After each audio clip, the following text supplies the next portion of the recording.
Seja muito bem-vindo, seja muito bem-vinda a mais uma edição aqui do Histórias e Memórias, o seu podcast eternizador de enredos marcantes e edificantes da nossa cidade. E hoje tem a honra de poder imortalizar a história de uma grande história na área das finanças aqui em Governador Valadares. Falo dela, Lana Lagares, ela que é gestora financeira e empresarial e que me dá a honra da sua presença aqui no podcast Eternizador de Histórias, sempre em oferecimento de óticas Visão e também Laboratório Examinare.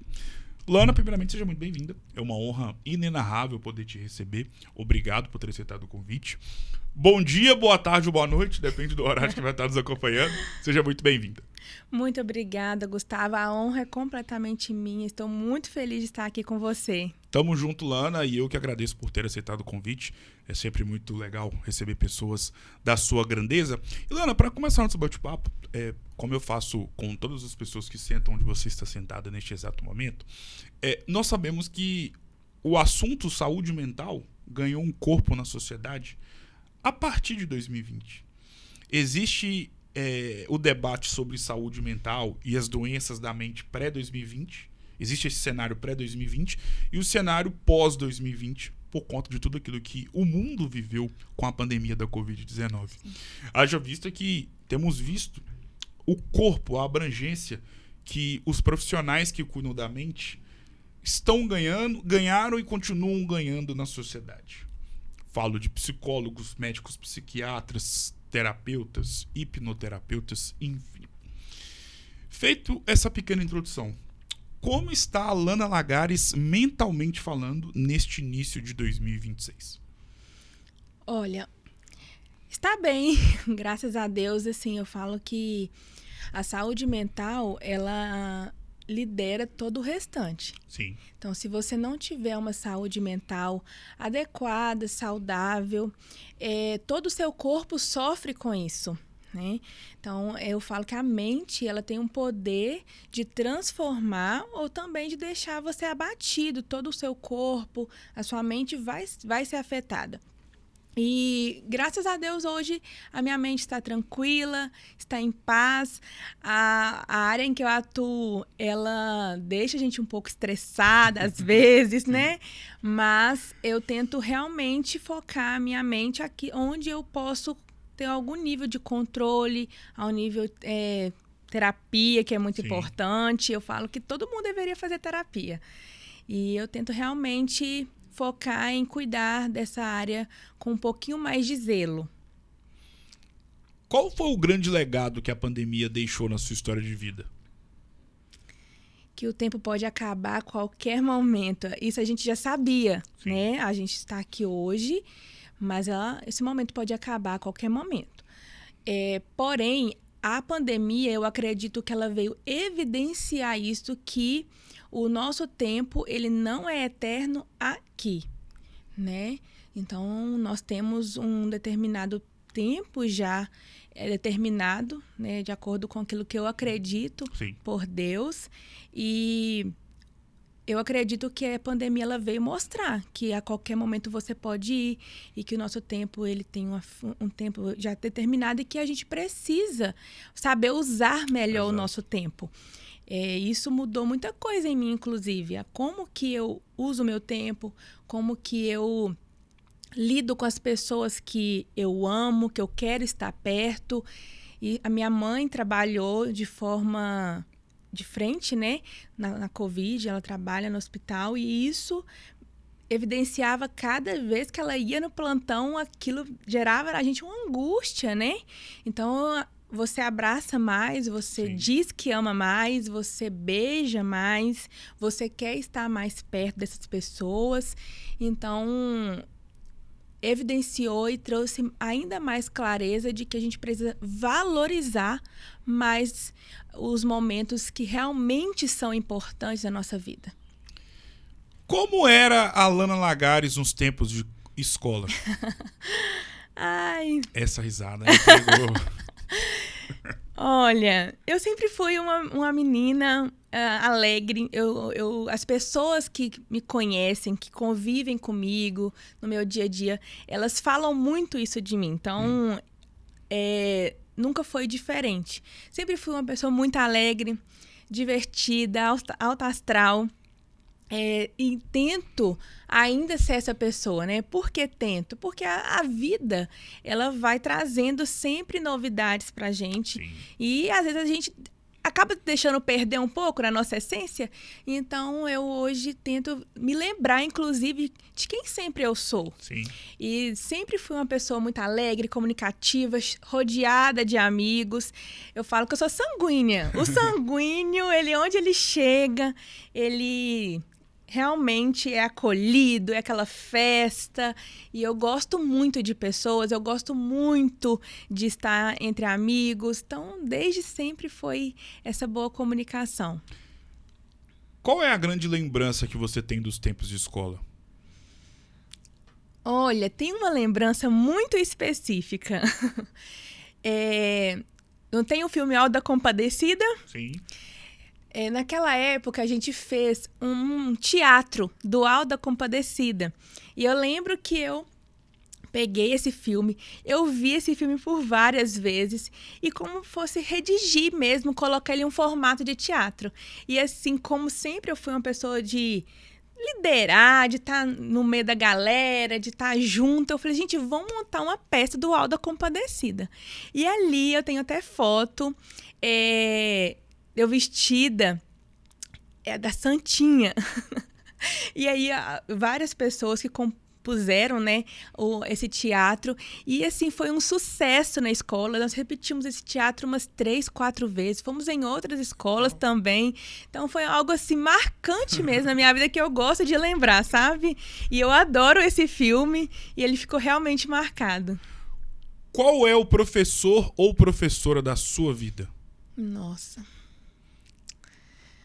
Olha, eu tive vários professores que marcaram, que foram professores, assim, realmente excelentes. Mas teve um professor que ele marcou a minha vida, ele chama Gilmar Faustino. Ele é um professor de inglês, que talvez ele nem sabe disso, mas a gente tinha uma relação muito boa. Quando eu vim para Valadares, a gente perdeu o contato, né? Eu quase hoje, infelizmente, não frequento mais a minha cidade natal.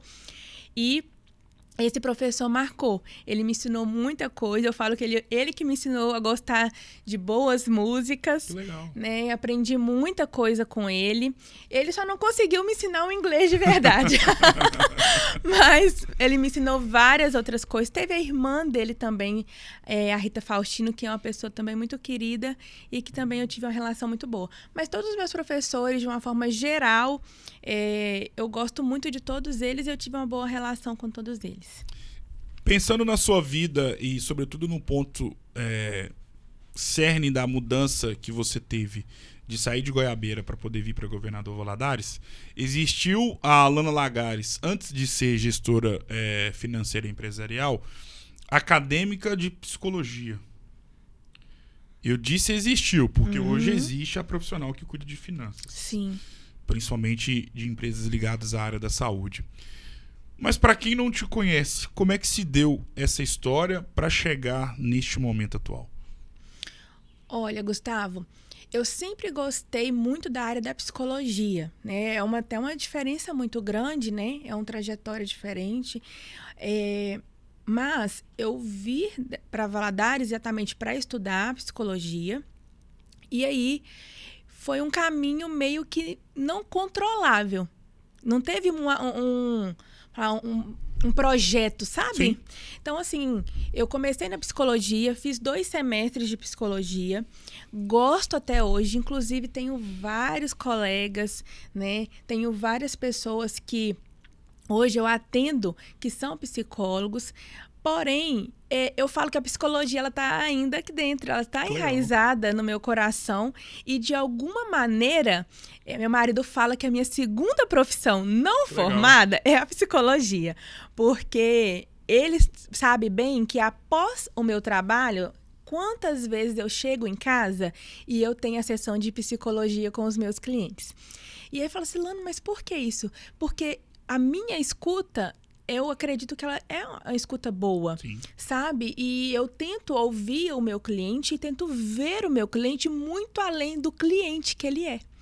E é o que eu estava falando com você. Eu falo assim que a gente precisa passar a ver as pessoas não só como o jornalista que o Gustavo é. Ele é um excelente jornalista, mas quem mais o Gustavo é? Que tem tantas outras qualidades. E quantas outras dificuldades. Então, nessa trajetória, não teve assim um marco. Foi algo muito gradativo, né? Eu tive que parar de estudar, trancar o meu curso na época, tivemos um problema, tive que trancar. E aí fui trabalhando, fui fazendo a vida acontecer normal. E aí casei. Nesse momento que eu casei, eu falei assim, eu preciso voltar a estudar. Então, não foi nem antes do meu casamento. Sim. Voltei a estudar e inclusive, eu pensava em ir para arquitetura. No caso, eu estudei no Pitágoras e o Pitágoras tinha acabado de abrir arquitetura. Não tinha a contabilidade. Sim. Eu fiz a inscrição para arquitetura e aí passou assim, coisa de 2 semanas, não tinha ainda iniciado as aulas. Abriu o curso de contabilidade. E aí, a minha família paterna, os meus tios todos, inclusive o meu pai, ele é contador. Eu falei assim, gente, acho que eu vou para contabilidade, tem mais a ver comigo, apesar de gostar muito da arquitetura, eu acho que tem a ver mais. Mas nunca tive vontade de voltar para psicologia, sabe? Nunca pensei em voltar, mesmo amando. Hoje eu não me vejo como uma psicóloga. Sim.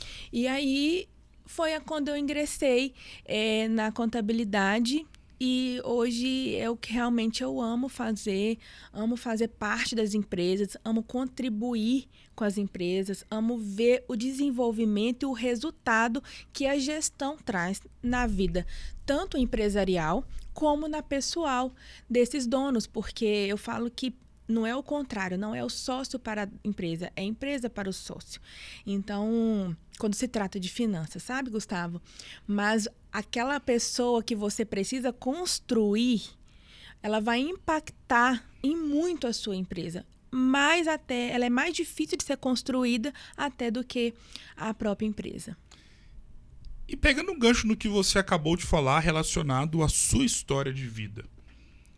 Como você mesma disse, você já foi estudante de psicologia e mudou totalmente a sua rota profissional, sendo uma gestora financeira empresarial.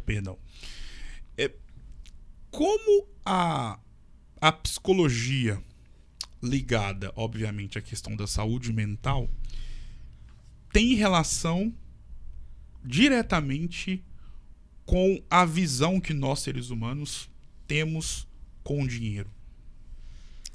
Olha, total. Deixa eu te tentar trazer um pouco isso para você. A compra que está ligada ao dinheiro, ela está ligada diretamente com o seu fator psicológico. Então, por exemplo, a maioria das pessoas, elas compram na emoção, né? Elas não controlam bem o seu financeiro às vezes, a falta de maturidade financeira e emocional. Sim. Então, se você tem uma mente equilibrada, se você tem uma mente capaz de controlar as suas emoções, de controlar os seus anseios, as suas vontades, a sua ansiedade principalmente, porque a ansiedade está muito ligada ao fator de compra e desequilíbrio financeiro, você automaticamente consegue também ter ali uma saúde financeira mais equilibrada. Isso passa pela maturidade, isso passa por estudo, isso passa pela terapia. Então, eu tenho clientes que são médicos e, assim, faturam valores altíssimos. Mas que, quando eu cheguei a pegá-los, eles não tinham reserva nenhuma. Assim, e tristemente isso, sabe? E onde que a gente trabalha? Eu trabalho de forma somente olhando para o quesito financeiro? Jamais. Porque não tem como eu tratar apenas a causa. Sim. Eu preciso, o fator final. Eu preciso tratar a causa da falta de desempenho financeiro, né? Então, eu preciso entender o porquê que ele não tem nenhum recurso. Por que que ele trabalha tanto, fatura tanto, mas não tem reserva, não tem, às vezes, uma condição de vida, assim, que ele gostaria de ter. Ele não consegue fazer viagem, não consegue dar uma vida tranquila para os filhos, ele não consegue parar em casa. O que está acontecendo por trás disso? Então, tem muitos clientes que, inclusive, eu falo assim, eu preciso que você entre na terapia. Eu preciso que você trate isso na terapia. Porque senão eu vou só tratar ali um comportamento. E o comportamento, ele está ligado à nossa mentalidade. Então, eu só ajo de uma maneira porque eu penso de uma outra maneira. Então, o que eu penso revela o meu comportamento. Então, o contrário, o meu comportamento revela a minha mentalidade. Então, eu preciso automaticamente ligar isso. Por isso que eu falo que a psicologia me ajuda muito. Às vezes, eu vou para casa, finalizo um trabalho, daqui a pouco tem uma ligação. Lana, aquilo que você falou, aquilo que você fez, mexeu aqui comigo, tem uma coisa aqui que eu preciso falar com você. E, claro, eu acolho, né? Mas eu não sou a terapeuta. Sim. E aí, eu trabalho aquilo ali em caminho, falo, olha, vamos tratar isso na terapia com o seu terapeuta? É muito importante. E automaticamente, aos poucos, porque tudo, Gustavo, é uma construção. Ontem mesmo eu tive uma situação de falar com um cliente. Falei, olha, nada do dia para a noite. Pensa comigo, você engordou 10 quilos. Sim. Em quanto tempo? Talvez em 1 ano, 6 meses. Agora você consegue perder 10 quilos em 1 mês? Agora com o Monjaro, né? Pior que tem Agora como. com o Monjaro já tem como, né? Mas de uma forma sem a medicação, isso é normal. Você precisa de algo gradativo também, Sim. Concorda? Então, é o mesmo processo com a gente.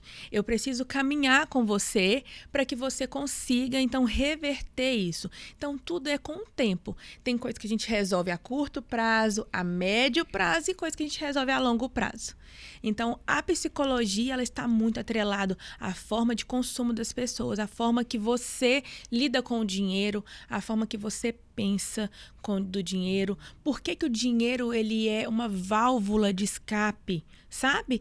Por que eu compro tanto? Por que eu consumo tanto? Às vezes você nem está precisando de comprar. Às vezes você está precisando de entender por que está por trás dessa compra. Às vezes é uma ansiedade, uma angústia, uma necessidade de afirmação, de ter alguma coisa e que, na verdade, tem muito mais a ver com as suas crenças ali.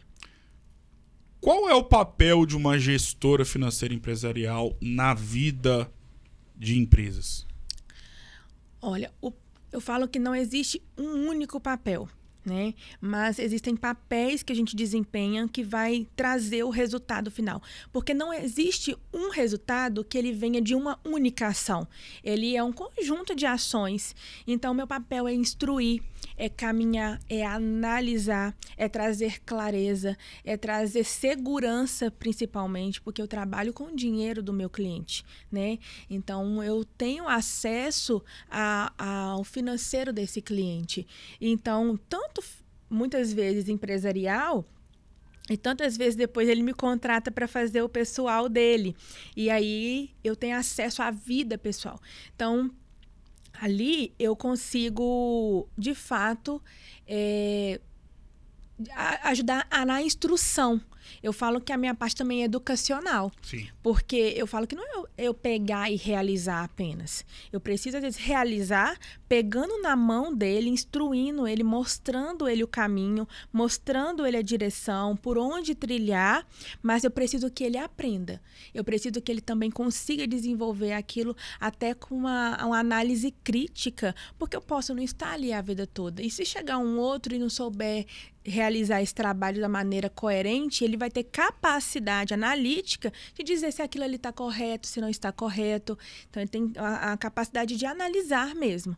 Então, o meu papel hoje é, juntamente com ele, gerir o negócio dele da melhor forma para que traga resultado real, palpável. Ui, perdão. E quando você pega uma empresa que vive uma situação de endividamento muito alto? Qual é o primeiro passo a ser dado pelo empresário, mas principalmente em relação à sua ação como uma gestora financeira empresarial para começar a estancar a sangria que esse endividamento tem gerado na vida desse empresário? Uma pergunta muito boa. A primeira coisa para estancar é entender novamente, que tem a ver com aquela pergunta. Por que aconteceu aquilo ali? O que foi a causa daquilo ali? Porque se eu não tratar de novo lá atrás, aquilo vai voltar a acontecer. Então, nós temos ali principais 2 pontos. Tentar estancar agora. Vamos parar esse endividamento. E agora vamos resolver esse endividamento, seja ele com banco, com outros terceiros, né? Pode ser com família. Então, agora nós vamos tentar negociar essa dívida. Então, a prática é de negociação, Sim. né? É de entender quais são as formas que nós conseguimos pagar aquela dívida, quantas vezes vai ser, se eu consigo arcar com a parcela ou se eu vou conseguir um recurso maior para quitar aquela parcela, em quanto tempo nós vamos quitar, qual é os juros que a gente consegue incidir. Igual eu peguei uma cliente que ela estava devendo ao banco esses dias quase 100 mil. E aí a gente entrou numa negociação com o banco. Sim. Fomos até o banco, tentamos negociar a dívida com ele. E aí, voltamos essa dívida para quase 41 mil, parece. E assim, o restante tudo ali era juros, sabe? Muitos juros. Eu consegui negociar uma parte da dívida principal. E ótimo, olha que legal, consegui negociar. Mas logo ela estava tentando fazer outra dívida. Aí eu falei assim, opa, vamos lembrar do nosso comportamento, da nossa mentalidade? Por que você está pensando em fazer essa dívida? Porque eu preciso disso, porque aconteceu aquilo. Eu falei, não, vamos voltar aqui e vamos realmente entender a nossa motivação. O porquê que você está pensando novamente em se endividar novamente. Então, são 2 ações principais. É claro que dentro dessa parte existem ali muitos pormenores, mas primeiro é a gente estancar, parar o endividamento e parar novas compras, porque senão aquilo ali realmente vira uma bola de neve e inclusive, normalmente esse público ele está muito ligado a fazer novos endividamentos um atrás do outro, novamente por não saber lidar com o dinheiro. Se ele vê o dinheiro parado na conta, ele tem uma necessidade absurda de gastá-lo. É algo realmente psicológico, é algo mental. E eu tento realmente explicar, eu tento realmente andar com esse cliente mostrando que o dinheiro ele tem que ser o nosso aliado e não o nosso inimigo. É nós que mandamos no dinheiro e não o dinheiro que manda em nós. Então, quando eu entendo o para que o dinheiro serve, e isso está muito ligado também à nossa visão do dinheiro. Eu falo que tem uma frase que um pastor meu falou, é que o dinheiro segue a visão. E eu gosto muito dessa frase porque está atrelado àquilo que você tem de desejo real, sabe? Então, qual é o desejo que eu tenho? O que eu quero para a vida? Uma pergunta que eu faço sempre para o meu cliente, uma das primeiras perguntas é: o que você quer daqui a 1 ano, 3 anos, 5 anos? O que você deseja ser? O que você quer de resultado? E às vezes as pessoas elas não conseguem me dar uma resposta imediata. Então, às vezes o dinheiro está ali só para sanar de novo aquela necessidade de gastar alguma coisa emocional, afetiva dela. Então, eu estanco isso. Eu paro esse sangue de jorrar. E depois eu tento negociar essas dívidas e aí a gente vai analisar várias maneiras de negociar. Tem várias formas de chegar numa negociação e realmente finalizar essa dívida e não realizar outras. Qual é a pior dívida empresarial? Olha, a pior dívida eu ainda falo que é o governo e bancária também. Mas o governo, ele tem uma taxa de juros também muito alta e ele te impede de muitas coisas. Então, por exemplo, você deve o banco. O banco, você devendo ele, você ainda consegue andar. Você consegue fazer outras coisas. Os juros nem se fala. Sim. Mas você consegue caminhar. O governo, daqui a pouco, ele começa a te travar em outras áreas. Exemplo disso. Essa cliente mesmo, ela foi desenquadrada do regime tributário dela. Então, ela estava dentro de do Simples Nacional, devia muito também, estava muito endividada e chegou um momento que ela foi desenquadrada, não conseguia voltar, precisava de quitar aquela dívida para voltar ou negociar essa dívida. Então, o governo começa a te travar. Sim. É igual quando você deve imposto de renda. Daqui a pouco, se você não declara ou é pego em malha, daqui a pouco o seu CPF está travado, você não consegue mais realizar algumas coisas. Então, eu falo ainda que o governo, ele trava um pouquinho mais a nossa vida. Quando você se depara, e imagino que isso já deve ter acontecido, mas se não tiver acontecido, vamos imaginar esse seguinte cenário, com uma empresa ou com um profissional autônomo que se encontra num estágio de vida pensando no que ele faz dia após dia na sua empresa, no seu empreendimento, na melhor fase possível.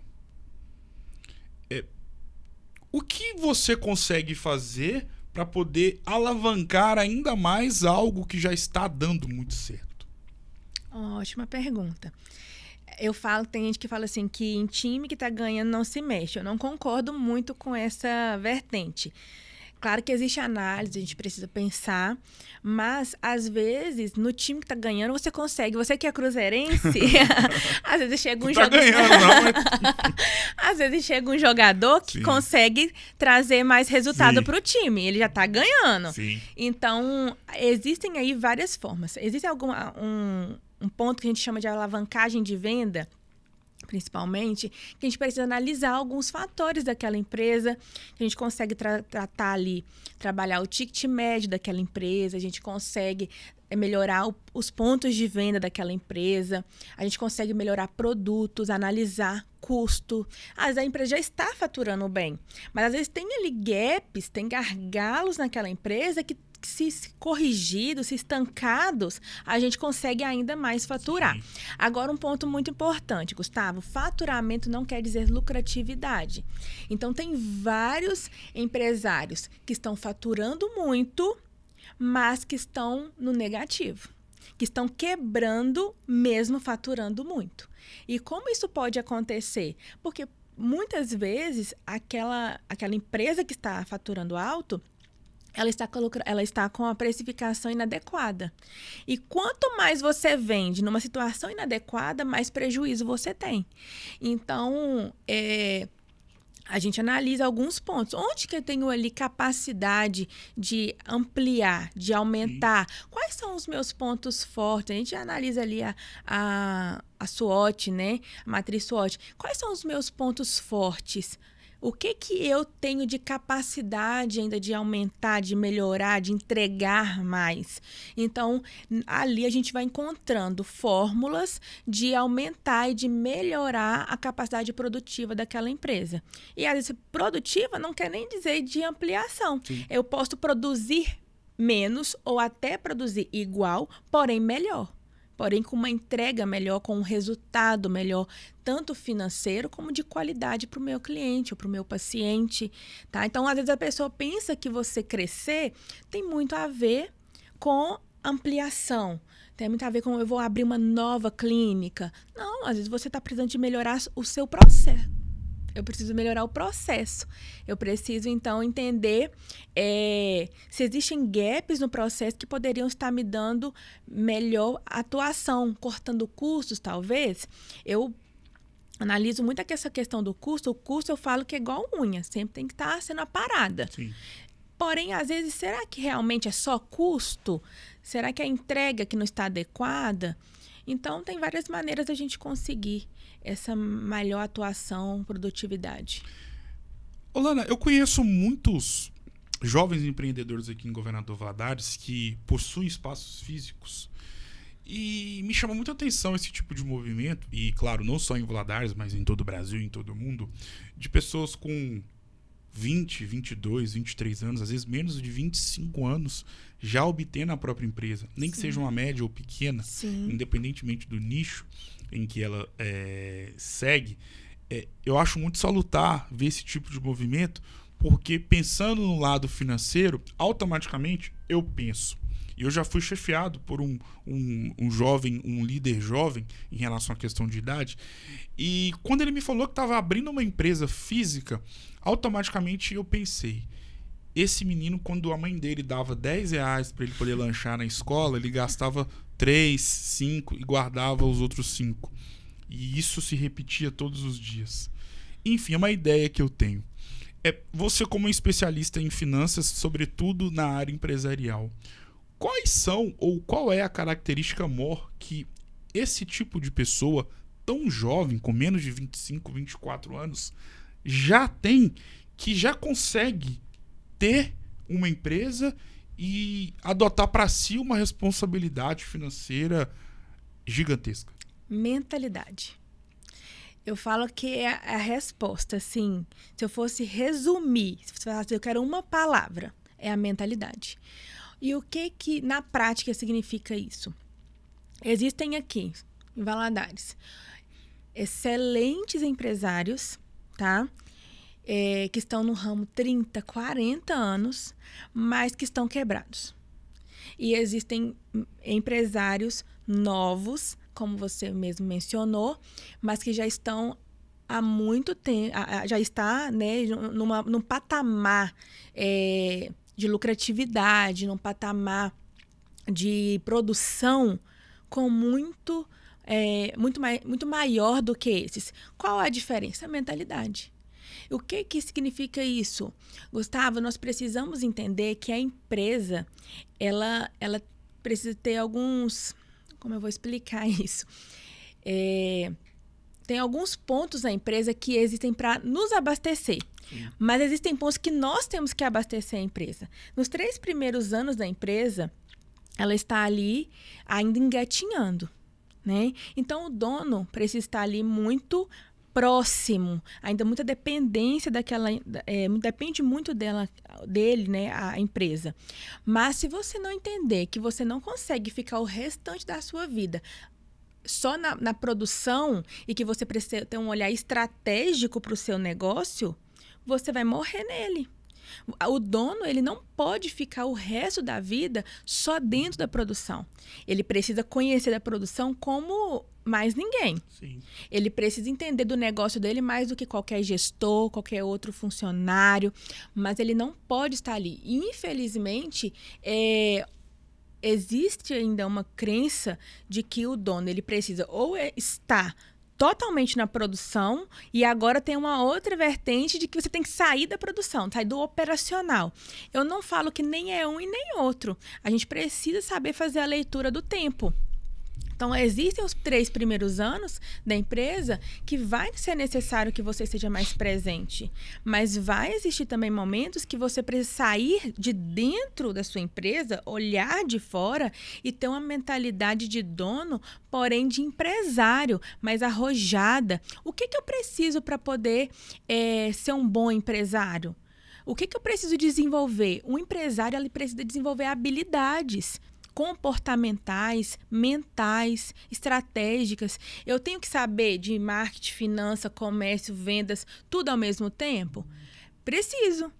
Com profundidade? Às vezes não. Sim. Mas eu preciso saber, eu preciso desenvolver capacidade de lidar bem com o meu funcionário.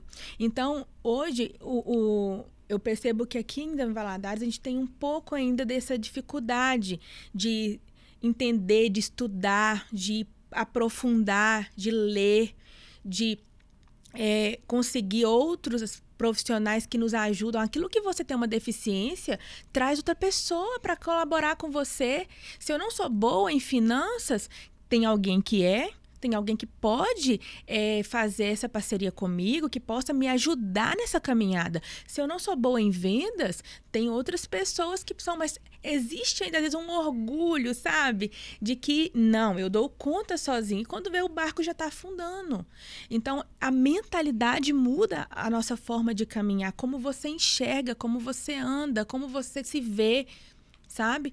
Então, eu falo que a mentalidade dessa pessoa, lá bem do início, já era com uma visão empresarial forte, madura, consistente, mesmo que ele ainda não soubesse a fundo o que precisava para conseguir fazer a empresa dele rodar. Sim. Uma criança, às vezes, sabe o que eu te dou R$5, você me volta R$2 de troco. Eu lembro que, na minha época escolar, eu sempre gostava muito de brincar de boneca. E aí eu fazia, minha mãe me dava linha, me dava miçanga, e aí eu fazia os cordões de miçanga para boneca. E eu vendia aqueles cordões de miçanga para as minhas colegas todas. Que legal. Eu vendia esses cordões, porque a minha mentalidade já era de empreendedora desde sempre. Na minha família, o meu avô paterno, ele é empreendedor.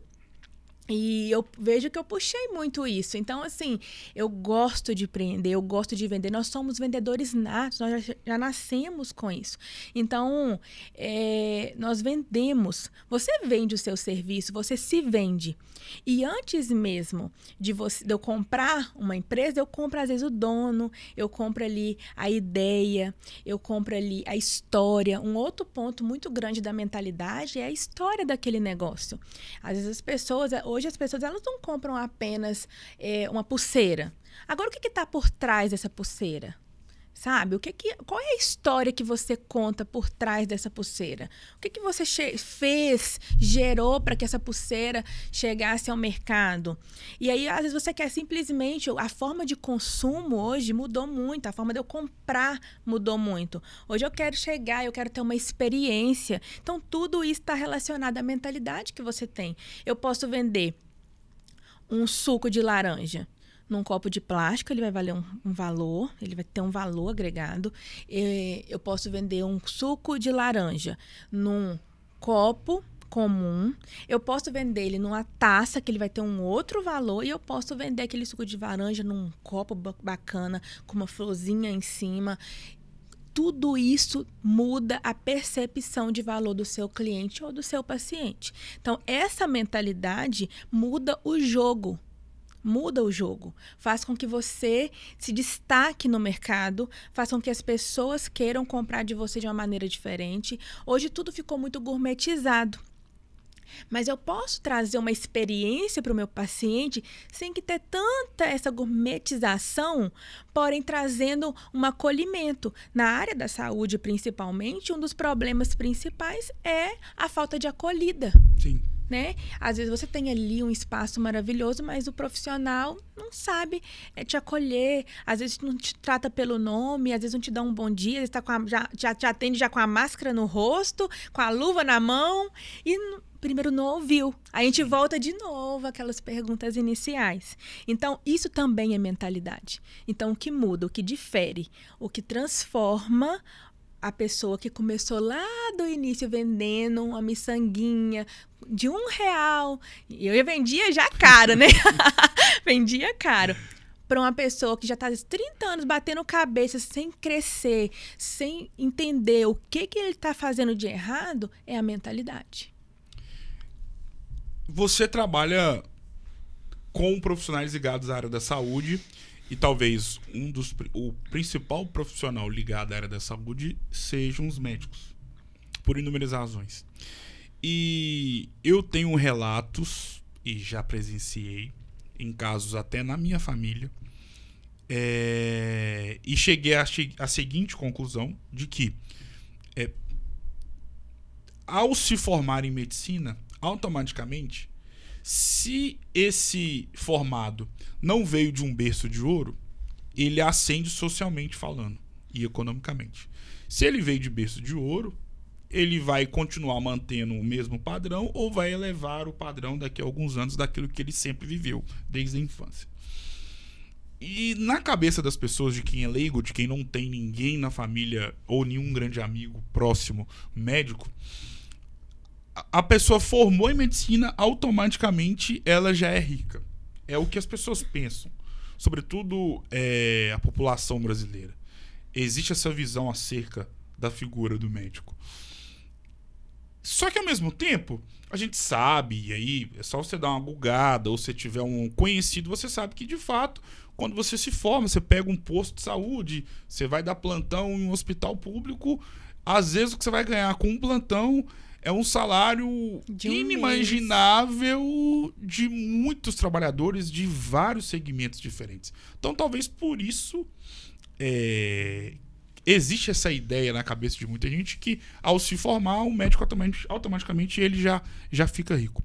Aonde eu quero chegar e qual é a indagação que eu quero te fazer?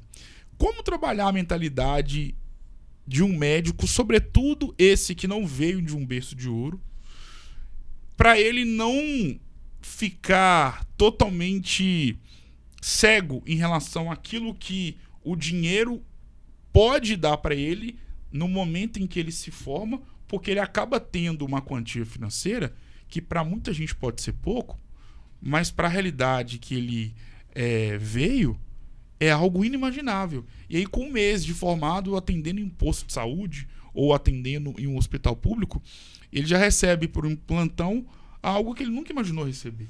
Como trabalhar a mente, sobretudo, desse tipo de pessoa? Engraçada a sua pergunta, que eu tenho uma cliente que ela me conta a história de que ela a vida inteira veio de uma família, né? A família dela é uma família simples, uma família humilde. E ela se formou em medicina. E aí, o primeiro plantão dela, né? Assim, o primeiro mês, né, que ela realmente pegou no dinheiro foi exatamente isso. Um dinheiro que deixou ela, assim, vislumbrada. E aí, o que ela fez? Ela torrou o dinheiro. Ela comprou, acho que um carro mais simples para a mãe. Ela foi lá e negociou não sei o que e comprou para o pai. E assim ela foi fazendo. E ela já tem um tempo de formada, né? Isso já tem uns 10, 12 anos. E ela até hoje não sabe lidar com o dinheiro. Você consegue entender que é aquilo que eu venho te falando? Que tudo tem a ver com a sua mentalidade e a sua dificuldade. E aí ela fala de forma real, Lana, eu tenho dificuldade de lidar com o dinheiro. Eu não sei lidar com ele. Eu não sei quando eu posso gastar, quanto eu posso gastar. Eu não tenho noção nenhuma em relação a isso. Só que aí eu falo assim para ela, quais são os seus sonhos? Quais são os seus desejos? O que você quer? Não sabe responder. E aí a gente tem que trabalhar isso. Eu preciso trabalhar com o meu cliente que o dinheiro ele está ali para nos servir. Ele está ali para nos dar situações financeiras mais tranquilas, né? Você já chega com um volume alto na sua conta corrente, quando você vê aquilo, você fica assim, deslumbrado. O que eu vou fazer com esse dinheiro? E aí você começa a gastá-lo de maneira imprudente, você começa a gastá-lo de maneira não pensada para o futuro, porque um dos nossos problemas também, Gustavo, é pensar que só existe o hoje. Sim. Só existe o agora. E o dinheiro, ele não leva desaforo. Então, você precisa pensar que você precisa de ter uma estrutura para o hoje, você pode viver bem, você pode ter um conforto hoje, mas sempre olhando para o futuro. Não é aquela situação de que você fica o tempo todo ligada no futuro e esquece do presente, porque também tem o contrário. Tem pessoas que têm dificuldade de gastar, têm dificuldade de comprar, de adquirir bens, porque gosta de ver o dinheiro na conta corrente. Então, você percebe que dos dois lados existem problemas que vão muito além do dinheiro? Claro. Eles estão ligados, sim, à sua mentalidade, estão ligados à falta que fez lá no passado, ou está ligado também com a mesma falta que também pode gerar esse consumo em excesso? Então, eu preciso pegar esse cliente, na prática, eu começo a trabalhar ele. Eu falo, olha, você agora tem lá 20, 15, depende um pouco, né, da situação, quantos mil na conta? O que nós vamos fazer com esse dinheiro? Nós vamos começar a investi-lo, nós vamos começar a viver um pouco melhor, porque normalmente, principalmente esse grupo de pessoas, eles vêm de condições que já passou muita necessidade, que já teve situação de não ter, às vezes, o que comer, ou comer sempre o básico ali. Então, eu quero ensiná-lo que ele pode, sim, agora ter uma vida muito mais confortável, muito melhor, muito mais prazerosa, porque o dinheiro, ele faz isso, mas que ele precisa agora começar a entender o que ele quer para o futuro. O que você quer com esse dinheiro para o futuro? O que o dinheiro vai poder te trazer para o futuro? Então, vamos trazer uma reserva, vamos ter agora investir esse dinheiro, e aí eu começo a mostrar a eles outros caminhos e nortear isso para eles. Porque, como eu disse também, esses médicos, dentistas, eles não aprendem isso na faculdade. Eles não têm aula financeira ou empresarial, eles não aprendem como gerir o próprio dinheiro, sim, independente de negócio, sabe? Porque esse público, ele vai sair e vai para um posto, como você citou, ele vai ainda ali para o hospital. Nem sempre ele vai criar uma clínica ou ele vai ter um próprio consultório. São degraus que eles vão escalando.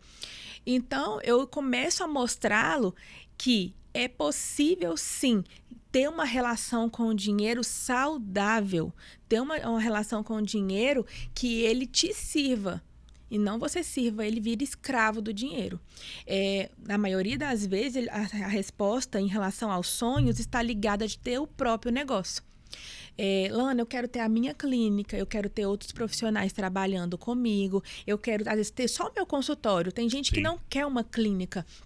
Então, vamos trabalhar e vamos começar a projetar esse negócio. Aí eu começo a mostrar a ele tudo que ele precisa desenvolver para ser dono agora.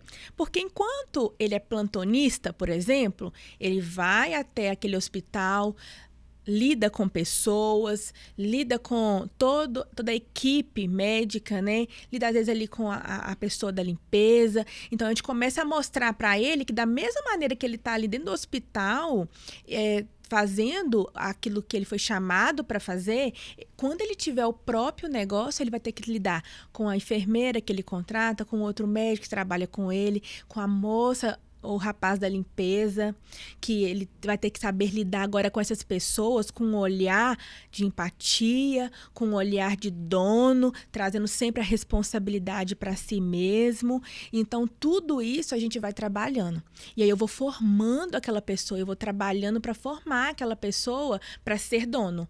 Então, eu vou mostrando as habilidades que ele precisa, sim, conquistar para que ele chegue, então, ao resultado final, que é ter o próprio negócio. Porque senão ele pula do plantonista para o empresário sem saber nada nesse meio tempo. Ele não sabe gerir o negócio. Aí ele tem muito dinheiro, ele ganha dinheiro, mas ele não tem dinheiro. Aí ele vai lá no banco e faz o quê? Pega um empréstimo com o banco. Aí ele começa a virar uma bola de neve, porque ele tem que trabalhar enlouquecedoramente para pagar o empréstimo. Aí o que ele faz? Ele vira um escravo do próprio trabalho. Entende? Ou seja, ele vira um escravo do próprio negócio. Ele até consegue abrir o negócio dele, mas ele está tão escravizado, tem que trabalhar tantas horas por dia para conseguir fazer com que aquilo ali ande. E assim, isso é a realidade de muitos. Então, quando eu pego uma pessoa dessa, o meu olhar é na totalidade. Sim. Por isso que eu falo que é gestão financeira empresarial, mas eu aprendi com o tempo que eu não podia só olhar para o dinheiro. Eu não podia olhar apenas para número. Eu tinha que olhar para o todo. Sim. Porque o todo impacta no dinheiro. O todo é importante. Eu preciso olhar para as pessoas, eu preciso olhar para os processos daquela empresa, para os processos daquela pessoa, porque as pessoas elas têm tempo para executar, elas têm tempo para se melhorar. Então, eu precisava de olhar para esses dados, para essas pessoas, para outros lados da empresa. Eu precisava olhar para o marketing da empresa, para as vendas daquela empresa, entende? Então, quando eu digo empresarial, ela é muito mais abrangente do que lidar só com o CNPJ, sabe? Eu não lido só com o número da empresa, eu lido com o empresarial como um todo. Eu olho para as pessoas, na hora que eu chego na empresa, eu vou ali, eu abraço as funcionárias daquela empresa, eu estou ali junto com aquelas funcionárias, eu estou abraçando, eu estou ouvindo elas, porque às vezes uma fala delas vai impactar lá no financeiro. E eu preciso entender o que está por trás disso. E essa é a visão que o dono precisa ter. Ele precisa olhar de uma forma macro, de uma forma por cima, Sim. não só também dentro do próprio negócio. O que é ser gestora financeira empresarial para você? Ser gestora empresarial financeira é eu conseguir trazer uma esperança para o dono. Um objetivo que eu tenho é eu mostrar para o dono que ele consegue sair daquele problema que eles vivem, que quando eu chego nas empresas eles falam, eu não aguento mais. Eu trabalho incansavelmente, mas eu não vejo dinheiro. Eu não vejo o resultado do meu trabalho. Então, eu quero trazer esperança, mostrar que com a gestão é possível, sim, você trabalhar e ver o resultado do seu trabalho. É possível, sim, você colocar o dinheiro no seu bolso, com tanto esforço, com tanto investimento que os donos fazem, porque para você ter uma empresa existe um investimento absurdo, principalmente no nosso país, que existe uma carga tributária imensa. A gente fala que hoje o governo ele é o nosso sócio e então eu tento trazer esperança. Mostrar que é real, que o trabalho que a gente desenvolve, ele é real, ele não é fictício, ele não é uma promessa, tá? Uma outra ponto importante, Gustavo, é que eu não prometo resultado. Fala, olha, você vai sair dessa situação e vai passar para essa situação, eu tenho certeza. É 50% o meu trabalho, 50% é você.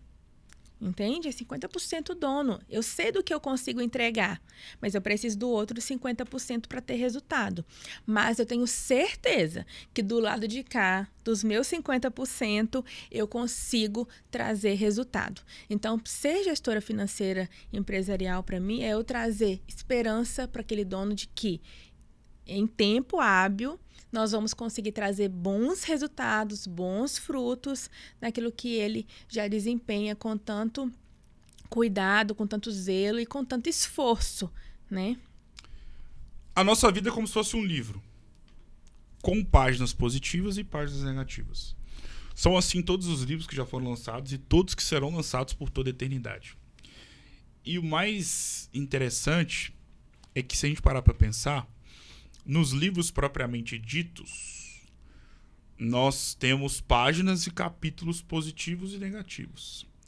E nós, enquanto seres humanos, também temos páginas positivas e páginas negativas. Só que, diferentemente do que acontece nos livros, na nossa vida enquanto cidadão, e Deus é tão maravilhoso que Ele nos dá a dádiva de fazer com que possamos ser os próprios autores das páginas dos livros das nossas vidas. Ou seja, somos nós quem escrevemos tudo o que acontece e que vai estar escrito no livro da nossa vida. E, diferentemente do que acontece nos livros, propriamente ditos, na nossa vida enquanto ser humano, os capítulos ou páginas podem vir através de diferentes formas. Uhum. Pode ser um dia muito marcante, pode ser um ano muito específico, pode ser um mês muito marcante, positivamente falando ou negativamente falando. Pode ser um momento, pode ser um período. Mas, acima de tudo, podem ser pessoas que são únicas e inesquecíveis na nossa história de vida. Feito esse pequeno preâmbulo, no livro da Lana Lagares, qual é a definição e o que você tem a falar sobre 2 capítulos que atendem por 2 nomes: Altemar e Sandra? Ai, é complicado só falar assim. Eu já começo a me emocionar. Olha, Gustavo, a minha família tem um peso absurdo na minha vida, sabe? Os meus pais, eles são completamente responsáveis de tudo que eu sou, assim. O amor que a gente tem, os meus pais, eles foram pais maravilhosos, que desde muito cedo, né? Minha mãe foi mãe muito nova, né? Mas, assim, do jeitinho dela, conseguiu aí me mostrar tanta coisa. Eu até falo com ela que se eu soubesse que as falas dela lá atrás Sim. iam trazer tanto impacto na minha vida, eu teria escutado mais. Eu falo, filhos, ouçam mais os seus pais. Porque os pais sabem exatamente o que é bom para os filhos. É claro que existem aí, né, situações distintas, mas os meus pais são referência para mim em tudo. Eles são referência como pessoas, são pessoas maravilhosas. O casamento deles é uma referência para mim, tá? O amor um pelo outro. Os meus pais me ensinaram sobre respeito, respeitar as pessoas. Então, assim, eu realmente acredito que as pessoas estão perdendo o respeito, a educação pelas pessoas. Hoje, qualquer situação, as pessoas estouram umas com as outras. Então, eles me ensinaram muito sobre respeito, sobre educação, sobre valores inegociáveis. No meu ramo, existem muitas situações que a gente se vende, sabe, Gustavo? E eles me ensinaram a não me vender. Sim. Então, os valores que eles me passaram e sobre qualquer outra coisa. O valor principal que eles me ensinaram é amar a Deus sobre todas as coisas. Então, o melhor presente que os meus pais puderam me dar, me ensinar, tem muito a ver com aquilo que eles me ensinaram sobre Deus, sabe? Então, hoje eu amo a Deus, Ele é o meu melhor amigo, Ele é o meu pai, Ele é o meu Senhor, e isso vem dos meus pais. Então, hoje eu devo tudo isso a eles. Se eu sou uma pessoa que trabalho muito, que me esforço muito, estudo muito, me desempenho muito, vem deles a capacidade de me ensinar a ser resiliente, a me abater por qualquer coisa, por fala de terceiros que não me conhecem, a sonhar. Minha mãe sempre me ensinou a sonhar. Sim. Sabe? É uma pessoa que sempre me ensinou a desejar mais, a buscar mais. Então, ela me ensinou muito isso. Então, eles são espelhos total para mim. Eles são pessoas que eu olho e falo, eu quero ser parecida nisso. São pessoas falhas como qualquer outra pessoa, mas são pessoas que eu admiro muito e que eu amo profundamente. E a avó Rosalina? Ai. Minha avó, ela tem um lugar muito profundo no meu coração. Ela é minha avó materna. Aí, tá vendo? Eu sou chorona, gente. Eu sou uma pessoa chorona, sou sentimental. Mas ela me ensinou muito. A minha avó, eu falo que ela não era só uma avó. Ela era amiga. Pensa aquela avó que às vezes a gente ligava. Sim. Aí fala, ei, vó. Aí ela falava assim, o que tá acontecendo, Lana? Aí eu falava, nada, tá tudo bem. Não está tudo bem. O que tá acontecendo? Ela me conhecia pelo tom de voz. Sim. Então, a minha avó me ensinou muito, caminhou muito. Minha avó me ensinou a ter paciência. Pensa numa senhora paciente. Era uma senhora que me ensinou que tudo tem um tempo para acontecer. Ela tinha uma frase, né, que é um ditado que acho que muita gente conhece, que fala: água mole, pedra dura, tanto bate até que fura. E aí ela me ensinou, Lana, a gente precisa ter paciência, as coisas elas não são da forma que a gente quer, da hora que a gente quer. E ela me ensinou muito sobre isso. A minha avó, ela tinha um amor transcendental. Ela amava as pessoas nas ações dela. Então, a entrega da minha avó no amor, no diário, era absurda. Então, a minha avó me ensinou muito sobre o amar, sobre o sacrifício.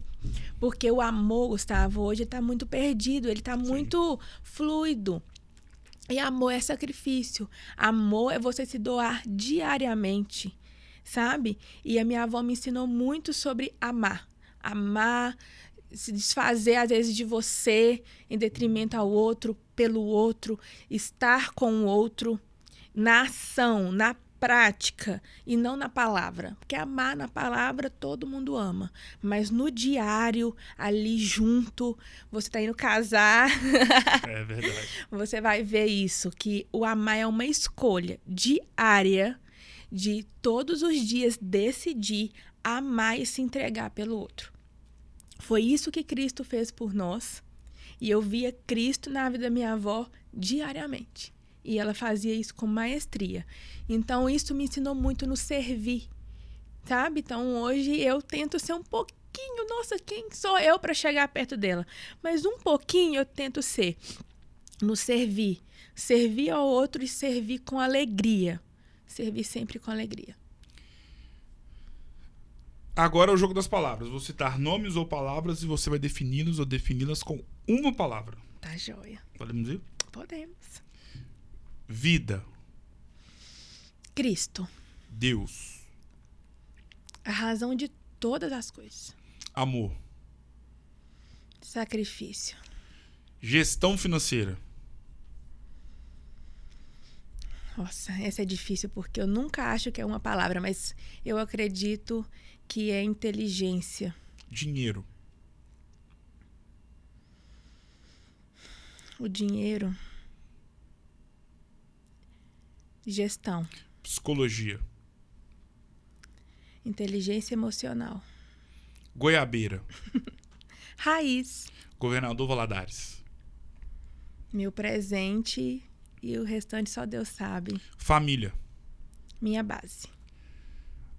Agora defina a sua vida com uma palavra. Uma palavra.